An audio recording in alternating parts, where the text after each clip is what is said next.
गेल्या 3 ते 4 दिवसांपासून कोल्हापुरात पावसाची उघडझाप सुरू आहे। मात्र काही भागांमध्ये पावसाची संततधार सुरूच आहे। नद्यांच्या पाणी पातळीत मात्र दुसरीकडे वाढ होताना दिसत आहे। मी सध्या उभा आहे पंचगंगा नदीच्या शेजारी आणि आपण या ठिकाणी बघताय की पंचगंगा नदी जी आहे ती यंदाच्या पावसाळ्यामध्ये एकाच आठवड्यात दुसऱ्यांदा बाहेर पडलेली आहे। आता जर बघायला गेलं तर पंचगंगा नदीची राजाराम बंधाऱ्यावरील पाणी पातळी जी आहे ती 31 फुटांवर पोहोचलेली आहे आणि त्यामुळे 33 बंधारे जे आहेत ते पाण्याखाली असून 33 मार्ग बंद झाल्याने पर्यायी मार्गाने सध्या वाहतूक सुरू आहे।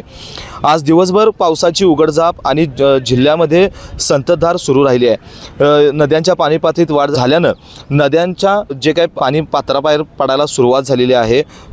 पंचगंगा नदी दुसऱ्यांदा पात्राबाहेर पडलेली आहे। गेल्या 2 दिवसांपासून पावसाचा जोर वाढलेला दिसत होता, मात्र उघडझाप सुरू झालेली आहे। जिल्ह्यात झालेल्या जोरदार पावसामुळे नद्यांच्या पाणी पातळीत झपाट्याने वाढ झाली, त्यामुळे पंचगंगा नदीच्या पाणी पातळीत 1.5 फुटाने वाढ झाली। राधानगरी, दूधगंगा, कडवी, पाटगावसह प्रमुख धरण क्षेत्रात देखील मोठ्या प्रमाणात पाऊस झाला होता। त्यामुळे राधानगरी धरण जे आहे ते आता सध्या 67% इतकं भरलेलं आहे। पंचगंगा नदीवरील राजाराम बंधाऱ्यासह 7 बंधारे, कासारी नदीवरील 3, भोगावती नदीवरील 4, दूधगंगा नदीवरील 2, वारणा नदीवरील 4, हिरण्यकेशी नदीवरील 3, तुळशी नदीवरील 1, वेदगंगा नदीवरील 3, सरपनाला नदीवर 1, ताम्रपर्णी नदीवरील 5, चित्री नदीवरील 1 बंधारा पाण्याखाली गेलेला आहे। सुरक्षेसाठी या मार्गावरील वाहतूक बंद करण्यात आलेली आहे। 2 राज्यमार्ग, 4 प्रमुख जिल्हा मार्ग, 4 इतर जिल्हा मार्ग, 11 ग्रामीण मार्ग सध्या बंद असून या मार्गावरील वाहतूक जी आहे ती पर्यायी मार्गाने वळवण्यात आलेली आहे।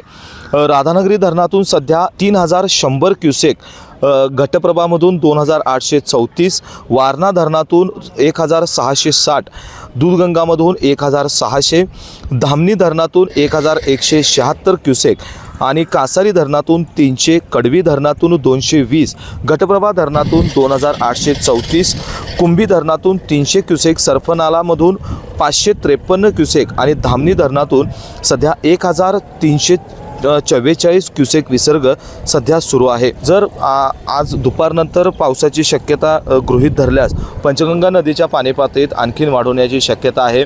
येत्या 5 तारखेपासून पुन्हा पावसाचा जोर वाढण्याची शक्यता वर्तवण्यात येत आहे। त्यामुळे नदीकाठच्या गावांना जिल्हा प्रशासनाच्या वतीनं सतर्कतेचं आवाहन करण्यात आलेलं आहे। दुसरीकडे संभाव्य पूर परिस्थिती लक्षात घेता गृहीत धरून जिल्हा प्रशासनाच्या वतीनं जिल्हा आपत्ती व्यवस्थापनाचे सर्व पथक जे आहेत ते सज्ज असल्याचे चित्र सध्या कोल्हापूर जिल्ह्यामध्ये पाहायला मिळतंय। व्हिडिओ जर्नलिस्ट सचिन वरेकरसह मी सद्दाम अली, केके न्यूज, कोल्हापूर।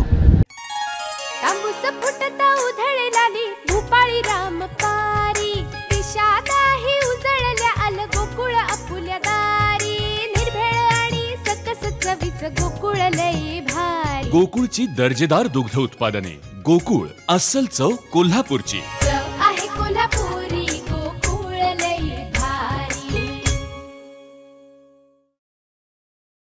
अशाच नवनवीन अपडेट पाहण्यासाठी आमच्या कोल्हापुरी कारभार म्हणजेच केके न्यूज चॅनेलला सबस्क्राईब करा।